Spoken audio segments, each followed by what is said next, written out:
নমস্কাৰ সকলোকে স্বাগতম জনাইছো অন্য এক নতুন ভিডিঅ'ত। এইটো ভিডিঅ'ত আপোনালোকক দেখাম যে আপোনালোকে যদি ফ্ৰী ই ৰিক্সা বা মপেডখনৰ কাৰণে আবেদন কৰিব বিচাৰে আপোনালোকে কেনেকৈ আবেদন কৰিব। তাৰ কাৰণে আপোনালোকে নিজৰ মোবাইলৰ পৰাই পাৰিব, কোনো কম্পিউটাৰ দোকানত যোৱাৰ দৰকাৰ নাই। মই আপোনালোকক ষ্টেপ বাই ষ্টেপ দেখুৱাই দিম যে কেনেকৈ আপোনালোকে আবেদন কৰিব। প্ৰথমতে আপুনি মোবাইলত গুগল ক্ৰমটো ওপেন কৰি ল'ব। গুগল ক্ৰমটো ওপেন কৰি লোৱাৰ পিছত আপুনি সাৰ্চ বাৰত লিখি দিব linguistic minority.in এনেকৈ লিখি দিয়াৰ পিছত আপুনি একেবাৰে ওপৰৰ যিটো লিংক দেখা পাইছে ইয়াত ক্লিক কৰি দিব, বা মই লিংকটো ডেছক্ৰিপশ্যন বক্সতো দি দিম, তাত গৈ আপুনি ক্লিক কৰি এই পৰ্টেলটোত আহিব পাৰে। তো মই এতিয়া ক্লিক কৰি দিওঁ। ক্লিক কৰি দিলে আপুনি এনেকুৱা এখন ইণ্টাৰফেচ দেখা পাব। তাৰ পিছত আপুনি কি কৰিব, আপুনি তললৈ যাব। তললৈ যোৱাৰ পিছত ইয়াত এটা অপশ্যন দেখা পাব এপ্লিকেণ্ট ফৰ্ম ফিল আপ। তো ইয়াত আপুনি ক্লিক কৰি দিব। ক্লিক কৰি দিলে আপুনি এনেকুৱা এখন ইণ্টাৰফেচ পাব। তাৰে পিছত আপুনি ইয়াৰ পৰা সিলেক্ট কৰি দিব লাগিব যে আপুনি কিহৰ কাৰণে আবেদন কৰে। যদি আপুনি মপেডৰ কাৰণে আবেদন কৰে তেনে ক্ষেত্ৰত আপুনি ওপৰটো সিলেক্ট কৰিব, আৰু যদি আপুনি ই ৰিক্সাৰ কাৰণে আবেদন কৰে তেনে ক্ষেত্ৰত আপুনি ই ৰিক্সা বুলি সিলেক্ট কৰি দিব। সিলেক্ট কৰি দিয়াৰ পিছত আপোনাৰ পাৰ্চনেল ইনফৰমেশ্যন দিব লাগিব, অৰ্থাৎ আপোনাৰ ব্যক্তিগত যি ইনফৰমেশ্যনসমূহ হয় সেইসমূহ দিব লাগিব। ইয়াত আপোনাৰ নামটো দি দিব, ইয়াত আপোনাৰ গাৰ্জেনৰ নামটো দিব, অৰ্থাৎ আপোনাৰ দেউতাৰ নামটো দি দিব। তাৰপিছত ইয়াত আপোনাৰ মোবাইল নাম্বাৰটো দিব, ইয়াৰ পৰা আপোনাৰ জেণ্ডাৰটো বাছি দিব লাগিব। তাৰপিছত ইয়াত আপোনাৰ গাঁও বা চহৰৰ নামটো দিব লাগিব, ইয়াত আপোনাৰ পোষ্ট অফিচৰ নামটো দি দিব, ইয়াত আপোনাৰ পুলিচ ষ্টেচনৰ নামটো দি দিব। তাৰপিছত ইয়াৰ পৰা আপুনি অসম বাছি দিব লাগিব। তাৰপিছত ইয়াত আপোনাৰ ডিষ্ট্ৰিক্টটো বাছি দিব লাগিব। ইয়াৰ পিছত আপোনাৰ পিনক'ডটো ইয়াত দি দিব, আপোনাৰ ডেট অফ বাৰ্থটো ইয়াত দি দিব, আৰু ইয়াত আধাৰ নম্বৰটো দি দিব লাগিব। তাৰপিছত আপুনি এডুকেশ্যনেল কোৱালিফিকেশ্যন, অৰ্থাৎ আপোনাৰ শিক্ষাগত অৰ্হতা দিব লাগিব। এই গোটেইকেইটা আপোনালোকক কৰিও দেখুৱাম, কিন্তু তাৰ আগত আপোনালোকক এটা সৰু আভাস দি দিছোঁ। তাৰপিছত আপুনি কি কৰিব লাগিব, ইয়াত আপোনাৰ ৰিলিজিয়নটো দিব লাগিব, ইয়াত আপোনাৰ কমিউনিটিটো দিব লাগিব, ইয়াত বয়স নিজে নিজে আহিব, আৰু ইয়াত আপোনাৰ ফেমিলি ইনকাম দিব লাগিব। তাৰপিছত ইয়াত আপোনাৰ আধাৰ কাৰ্ডখন দিব লাগিব, আপলোড কৰিব লাগিব। ইয়াত আপোনাৰ ভোটাৰ আইডি বা পেন কাৰ্ড দি দিব পাৰিব, আৰু ইয়াত আপোনাৰ ড্ৰাইভিং লাইচেন্সটো দি দিব। দি আপুনি ছাবমিটত ক্লিক কৰিব লাগিব। এতিয়া আপোনালোকক ষ্টেপ বাই ষ্টেপ দেখুৱাম যে কেনেকৈ আপোনালোকে সিলেক্ট কৰিব। আপোনাৰ নামটো, আপোনাৰ দেউতাৰ নামটো দি দিব। দি দিয়াৰ পিছত আপোনাৰ মোবাইল নাম্বাৰটো দি দিব।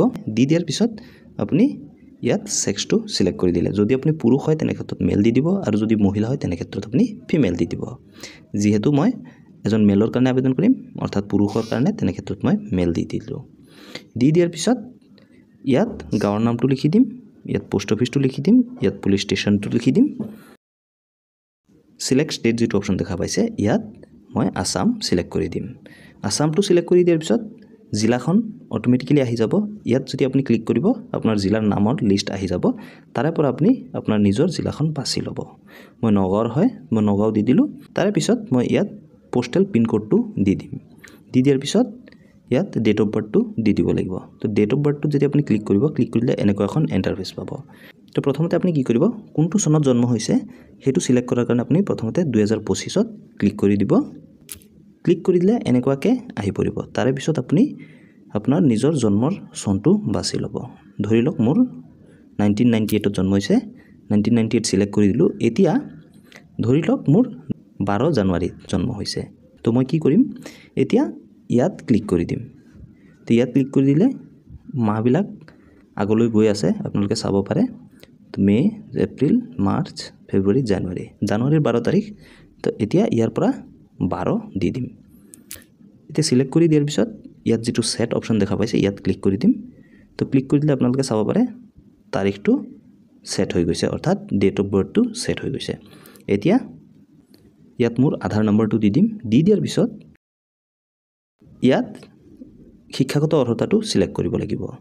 তো মই ইয়াত যেতিয়া ক্লিক কৰি দিম, ক্লিক কৰি দিয়াৰ পিছত যদি মই ক্লাছ 5লৈকে পঢ়িছোঁ বা ক্লাছ 5 পাছ কৰিছোঁ তেনে ক্ষেত্ৰত ওপৰতো দি দিম, আৰু যদি মই মেট্ৰিক কৰিছোঁ তেনে ক্ষেত্ৰত HSLC দি দিম, আৰু যদি মই হায়াৰ ছেকেণ্ডেৰী পঢ়িছোঁ তেনে ক্ষেত্ৰত এইটো দি দিম, আৰু যদি মোৰ গ্ৰেজুৱেশ্যন কমপ্লিট আছে BA, BSc, BCom তেনে ক্ষেত্ৰত গ্ৰেজুৱেশ্যনটো দি দিম, আৰু যদি ডিপ্ল'মা কিবা কৰা আছে তেনে ক্ষেত্ৰত আপুনি আদাৰ্ছ দি দিব পাৰে।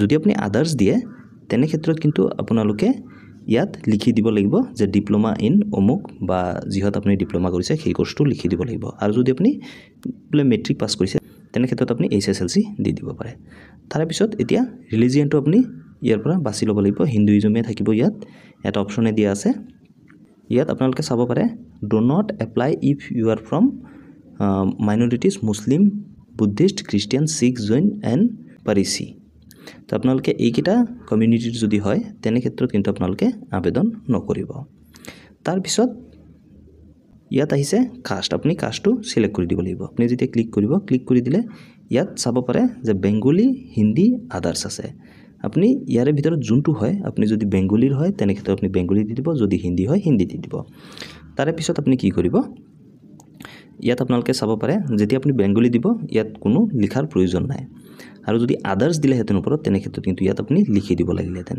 তাৰপিছত আপুনি চাব পাৰে যে এজটো অট'মেটিকেলি ইয়াত আহি গৈছে আৰু ইয়াত আপুনি আপোনাৰ ফেমিলি ইনকাম দিব লাগিব এইখিনিতে আপোনালোকক কৈ দিওঁ যে ফেমিলি ইনকামটো যেতিয়া আপুনি দিব তেনে ক্ষেত্ৰত আপুনি এটা আনুমানিক ফেমিলি ইনকামটো দি দিব এতিয়া অনলাইন কৰোঁতে আপোনাৰ কোনো ইনকাম চাৰ্টিফিকেট জমা দিব নালাগে কিন্তু যেতিয়া আপুনি ই ৰিক্সা বা মপেডখন পাব যেতিয়া আপোনাৰ সিলেকশ্যন হ'ব তেতিয়া আপোনালোকে সেই ইনকাম চাৰ্টিফিকেটখন কিন্তু দেখুৱাব লাগিব এতিয়া আপুনি অনুমানিক যে বছৰি ফেমিলি ইনকাম অৰ্থাৎ পৰিয়ালৰ ইনকাম কিমান হয় সেইটো আপুনি দি দিব পৰৱৰ্তী পৰ্যায়ত আপুনি ইনকাম চাৰ্টিফিকেটখন কিন্তু বনাই ল'ব যদি আপোনালোকে ই ৰিক্সাখন আনিব যায় বা মপেডখন আনিব যায় তেনে ক্ষেত্ৰত হয়তো আপোনালোকৰ ইনকাম চাৰ্টিফিকেটখন চেক কৰিব আৰু ইনকাম চাৰ্টিফিকেটৰ কাৰণে কেনেকৈ আবেদন কৰিব তাৰ ভিডিঅ' এই চেনেলত আছে বা যদি আপোনালোকক লাগে আকৌ এবাৰ মই এটা ভিডিঅ' বনাই দিম তো ইয়াত আপুনি আপোনাৰ ফেমিলিৰ বছৰি ইনকামটো দি দিব দি দিয়াৰ পিছত আপুনি তললৈ আহিব তললৈ অহাৰ পিছত ইয়াত আপোনাৰ আধাৰ কাৰ্ডখন দি দিব লাগিব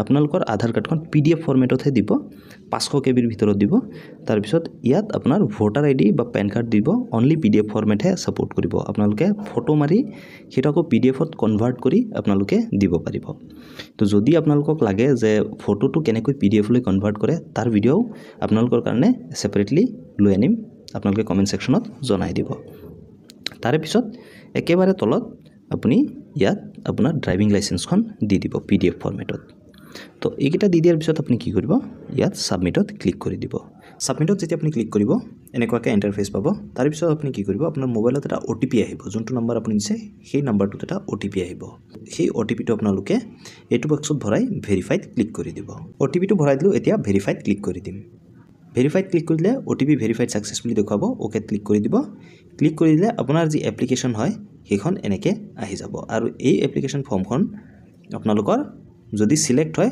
আপোনালোকক মাতিব বা কন্টাক্ট কৰিব তেনে ক্ষেত্ৰত আপোনালোকে আপোনাৰ ই ৰিক্সাই হওক বা মপেডখনে হওক আপোনালোকে আনিব যাব আৰু লগতে আপোনালোকৰ ভোটাৰ ID আধাৰ কাৰ্ড আৰু ইনকাম চাৰ্টিফিকেট লগত লৈ যাব লাগিব ইয়াৰ লিষ্ট কেতিয়া ওলাব বা সিলেকশ্যন কেনেকৈ হ'ব তাৰ ভিডিঅ'সমূহ এই চেনেলতে আপোনালোকে পাই থাকিব তাৰ কাৰণে এই চেনেলটো সাবস্ক্ৰাইব কৰি দিব ধন্যবাদ জয় অসম